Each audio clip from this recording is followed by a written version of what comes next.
샬롬 샬롬 샬롬 샬롬. 하나님 사랑합니다. 여러분 주 안에서 사랑합니다. 잠언 19장 17절 말씀. 가난한 자를 불쌍히 여기는 것은 야훼께 꾸어드리는 것이니 그 선행을 갚아주시리라. 또한 24, 5절에도 보면 흩어 구제하여도 더욱 구하게 되는 일이 있나니 과도히 아껴도 가난하게 될 뿐이니라.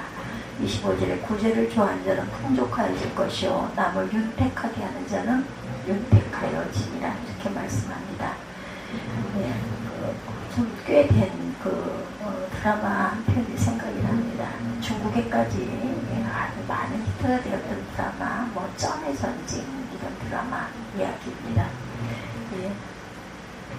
돈자를 강하게 바르면서 쩐이라고 표현하면서 사체 대부업의 세상을 파헤치는 그런 드라마 내용이라고 그러죠. 저는 본 바가 없습니다. 재테크가 유행처럼 번져버린 시대에 돈을 가지고 노는 사람들을 주제로 한 드라마에 아주 많은 인기를 받고 또한 유행이 되었던 때가 있었습니다. 세상은 돈 전쟁일 수도 있다는 거죠.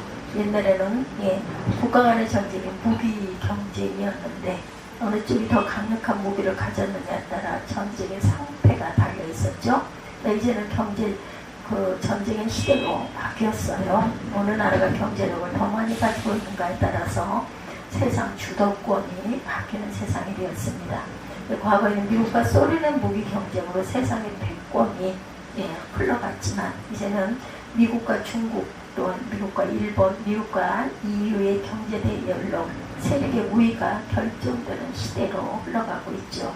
그래서 세계 각국이 중국의 경제 성장력에 촉각을 모으고 있습니다. 13억의 인구가 만들어낼 세계 경제 영향력 아무도 예측하기 어려운 시대가 되었다는 거죠. 그래서 경제 예측가들은 2050년에는 세계 1위 경제 대국은 중국이 될 것이다 라고 예측을 하죠. 벌써 이제 2025년에도 중국이 굉장히 많이 대두가 되고 있습니다. 하나님의 은혜로 경제가 발전해서 지금 세계 10위 경제 대국으로 규모를 자랑하게 됐죠. 우리나라 역시 이러합니다. 세계에서 가장 가난한 나라 가운데 하나였던 우리나라가 세계 10위, 11위, 10위 대열안에 들어있다. 우리나라가 11위였는데 브라질이 우리나라를 앞지르기도 했다고 그러네요. 미국이 1위, 일본이 2위, 3위는 일본, 또한 독일, 4위는 영국, 5위는 프랑스, 6위는 중국, 중국이 벌써 6위네요. 7위는 이탈리아, 8위는 캐나다, 9위는 스페인, 10위는 인도, 11위가 브라질, 그 다음 한국, 그리고 13위 역시 멕시코, 14위가 러시아 이렇게 되어 있다고 그러네요. 12위네요, 한국이. 그리고 13위가 멕시코, 14위가 러시아. 브릭스는 앞으로 세계 경제를 흔들 네 나라, 브라질, 러시아, 인도, 중국, 브릭스라고 얘기한다고 합니다. 브라질, 러시아, 인도, 중국 네 나라가 첫 글자를 따서 만든 말 브릭스, BRICS. 이들 나라는 개개인 GNP 수준이 한참 떨어져요. 그러나 워낙 인구가 많다 보니 세계 강대국이 되었다는 겁니다. 그 외에 미국, 영국, 프랑스, 독일, 일본, 스페인, 이탈리아는 일찍부터 남의 나라를 식민 통치하면서 약속된 지원을 착취해서 강대국이 된 나라들이라고 합니다. 그런 요소를 제외하면 우리나라가 최고이죠. 우리나라는 자원도 없고 인적 자원도 많지 않고 그런데다 전쟁의 소용돌이로 정말 아무런 소망이 없던 그런 대한민국이었죠. 그런데 50년 만에 세계 10위에 올랐다는 것은 기적적인 역사입니다.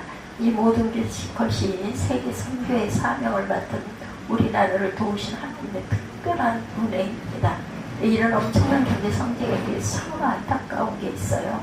우리나라의 대외 원조 수준이 경제협력개발기구 OECD죠. 30개 회원국 가운데 맨 마지막, 그래서 두 번째 29위로 나타난다고 하네요. OECD 발표한 그 개발협력 보고서에 따르면 2005년에 한국의 대외 원조액은 7억 5,200만 달러, 국민 총소득에 대비해서 0.1% 수준이었다고 합니다. 유엔이 공고한 기준이 0.7%에는 한참 못 미치고 있고 OECD 회원국 평균인 0.33%의 3분의 1도 안 된다는 거예요. 경제 규모는 세계 10위권인 나라가 12위권인 나라가 어려운 국가와 국민을 돕는 일에는 이렇게 인색하다라는 뜻입니다. 지금 우리가 무역 규모 6천억 달러의 나라로 올라설 수 있었던 것은 과거 하루에 한 끼를 때우고 힘들었던 시절 국제사회에 엄청난 자원이 있었기 때문임을 잊지 말아야 된다. 이런 지원들이 있었기 때문에 국제사회에 엄청난 지원이 있었기 때문에 우리나라가 이만큼 잘 살게 되었다는 걸 정말로 잊어서는 안 되겠죠. 남을 도울 형편이 된 지금의 우리에게 대외 원조는 믿음이 아니라 의무이고 도리라는 것, 국가만이 아니죠. 우리 가정과 개인도 그렇습니다. 그리스도인 최종 원칙이라는 책을 쓴 크레이크 힐이라는 사람이 성경을 연구해 보니 성경의 재정과 관련된 구절이 2084절이나 된다고 그래요. 성경이 창세기부터 계시록까지 총 1189장이기에 거의 한 장에 한 번 이상 재정에 관해서 언급하고 있다고 보면 된다는 거죠. 예수님의 가르침도 거의 절반 이상이 돈과 관련된 가르침입니다. 무엇을 먹을까 마실까 입을까 염려하지 말라는 교훈, 부자의 그 바늘귀 비유, 또한 달란트 비유 등 대부분 가르침이 성도가 이 세상에 살아갈 때 어떤 재물관을 가지고 살아야 할지를 교훈하고 있어요. 그러게 신앙생활은 경제성장과 별개가 될 수 없다. 더 구체적으로 말하면 신앙생활을 잘하는지를 보려면 그 사람의 재정관리를 보면 알 수가 있다는 거죠. 돈을 어떻게 사용하느냐는 우리의 믿음을 드러냅니다. 왜냐하면 신앙의 성숙은 가치관의 변화를 동반하기 때문이다. 내가 돈을 어디다 쓰느냐는 나의 가치관을 드러냅니다. 우리가 헌금을 드릴 때 정말 심각하게 생각해야 할 부분은 11조와 구제입니다. 11조는 하나님의 것이기에 그것을 뺏어 먹거나 드리지 않음을 성경은 도적이라고 명시하고 강조하고 있어요. 11조를 떼먹고 도적질하면 복을 받으려는 건 참 어리석은 짓이다. 11조는 당연한 성도의 기본의 믿음이고 의무라는 것이죠. 그렇기 때문에 그것을 아까워하거나 망설여서는 안 되죠. 그에 못지않게 중요시하는 것 구제죠. 힘없는 자, 과부, 병든 자, 어린아이, 가난한 자에 대한 주님의 관심은 아주 특별합니다. 그러게 그런 도움이 필요한 자를 우리 옆에 두시고는 우리의 믿음을 시험하신다는 사실을 잊지 말아야 되겠다. 예수를 구주로 믿는 우리는 돈을 어떻게 사용해야 할까? 돈을 신처럼 섬기지 말아야 되겠죠. 여러분은 모든 것을 하나님께 받았음을 믿으시죠? 네, 여러분에게 있는 것 중에 이것은 내 것이라고 자신있게 말할 수 있는 것이 무엇일까? 우리가 가진 것은 전부 하나님이 맡기신 것이라는 것을 믿어야 합니다. 내 생명이 내가 만든 것이 아니고 생명의 주인이신 하나님이 창조하셨고 우리의 부모를 통해 우리는 이 땅에 보내졌어요. 그러나 내 생명이 하나님의 것이니 내 것은 다 하나님의 것입니다. 네, 아멘. 네, 그렇게 고백하시고 그 나머지 것들도 다 하나님이 맡기신 것이라는 것. 네, 여러분의 집, 여러분의 자녀, 여러분의 재산 하나님이 맡기신 거예요. 내가 노력해서 얻은 것은 아닙니다. 하나님 건강 주셨고 내가 일할 수 있도록 하셨고 하나님이 여러분 가정을 지켜주셨기 때문에 얻어진 결과다. 과거 이스라엘 백성에게 주님이 하신 말씀 신명기 8장 16절에서 18절입니다. 내 열조를 알지 못하던 만나를 광야에서 내게 먹이셨나니 이는 다 너를 낮추시며 너를 시험하사 마침내 내게 복을 주시라 하심이었다. 또 두렵건대 내가 마음에 이르기를 내 눈과 내 손의 힘으로 내가 이 재물을 얻었다 할까 하노라. 내 하나님 야훼를 기억하라. 그가 내게 재물 얻을 능을 주셨다. 이렇게 말씀하고 있어요. 하나님이 재물 얻을 능력을 주셨다는 겁니다. 재물은 막강한 힘을 가지고 있죠. 그래서 현대인들은 돈이 갖고 있는 그 힘을 신적인 힘으로 여깁니다. 그래서 돈님, 그러나 하나님은 그것을 엄히 경고하고 계시다라는 것. 마태복음 6장 24절에 한 사람이 두 주인을 섬기지 못할 것이니 혹기를 미워하는 저를 사랑하거나 혹기를 중히 여기며 저를 겸히 여김이라. 너희가 하나님과 재물을 겸하여 섬기지 못하리라. 여기 하나님과 재물을 겸하여 섬기지 못한다는 말씀은 사람들이 하나님을 섬기듯 재물을 섬기고 있다는 것을 의미합니다. 섬긴다는 것은 종이 된다는 거죠. 예, 사람이 하나님의 종이 될 수는 있으나 돈의 종이 되어서는 안 된다. 그런데 실상은 돈의 종이 되어서 섬기고 있다. 그래서 하나님이 만나자면 안 나와도 돈이 만나자고 하면 얼른 나가죠. 예, 왜 주일에 예배를 안 드리고 가게 문을 엽니까? 돈이 끊어지기 때문에. 예, 정말 어려울 때 예배 드리고 그렇게 문을 여는 거 저는 이해합니다. 돈이라는 것은 하루아침에 다 날아갈 수 있죠. 얼마 전 그 조류 인플루엔자로 양계장을 운영하는 분들은 그 몇만 마리의 닭들을 하루아침에 잃었어요. 많이들 우셨다는 이야기를 들었습니다. 반대로 돈을 잘 버는 사람은 참 잘 벌죠. 개그맨 매주 출연료가 4천만 원이 나죠. 요즘 젊은이들 좋아하는 프로 무한도전의 한 주 출연료가 900만 원 정도씩 된다고 합니다. 세계적인 프로 축구 선수가 한 게임당 1억씩 번다고도 해요. 힘이 가지시니까 하나님이 주님이시라는 것. 솔로몬도 약속하는 말씀에 보면 역대 1장 12절에 그러므로 내가 네게 지혜와 지식을 주고 부와 재물과 존영도 주리니 너희 전에 왕들이 이같음이 없었거니와 너희 후에도 이같음이 없으리라. 너희 후에도 이런 일이 없을 것이다. 솔로몬이 지혜를 구하자 하나님의 부와 재물과 존영도 주셨어요. 그리고 약속하시죠. 부와 재물 분명 하나님이 주시는 것이기에 오직 하나님만 섬기시기를 축복합니다. 그렇게 내가 본다 내가 노력해서 얻었다라고 말하는 것이 아니죠. 재물을 주신 분을 기뻐하시는 일에 써야 합니다. 하나님이 싫어하시는 일이 무엇이고 하나님이 기뻐하시는 일이 무엇일까? 하나님이 싫어하시는 일은 오직 탐심을 채우는 일입니다. 탐심, 욕심은 만족하거나 채워지지 않는 그릇입니다. 타락한 인간의 탐심은 한도 끝도 없이 그것을 채우려다가 인간의 삶은 파괴되고 망하게 된다.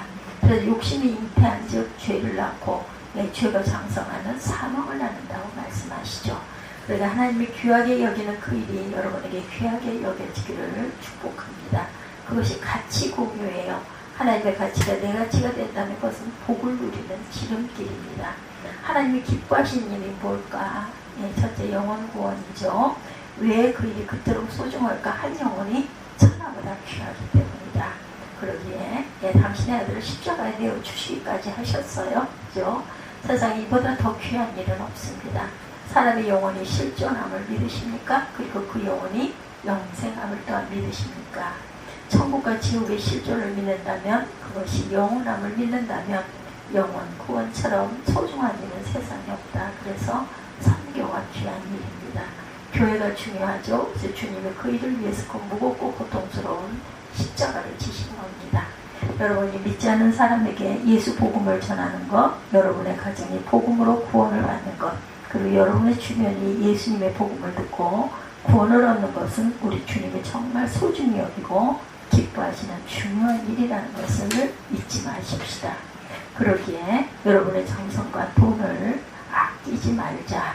이제 어떤 목사님, 후배 목사님의 모친 칠성 감사 예배가 있어서 잠깐 다녀오신 분의 이야기입니다. 어머니 칠순단지를 해드리는데 큰아들이 목사인데도 어머님이 예수를 믿지 않으신대요. 아들 목사가 사회를 보면서 예배를 인도하다가 목이 메어 사회를 보지 못했다고 합니다.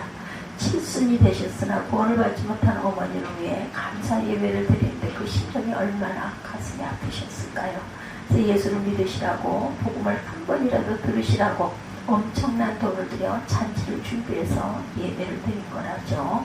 여러분의 부모가 예수를 믿지 않으십니까? 믿지 않는 부모에게 줄 수 있는 최고의 효도 선물은 영원 구원임을 믿으시기 바랍니다. 아무리 좋은 옷을 해드려도 아무리 좋은 집을 사드려도 이 땅에서 그친다라는 것. 우리 교회가 선교의 생명을 걸고 헌신하는 이유, 왜 선교사에게 그토록 많은 돈을 씁니까? 그것이 주님이 가장 귀하게 여기는 사업이기 때문이다.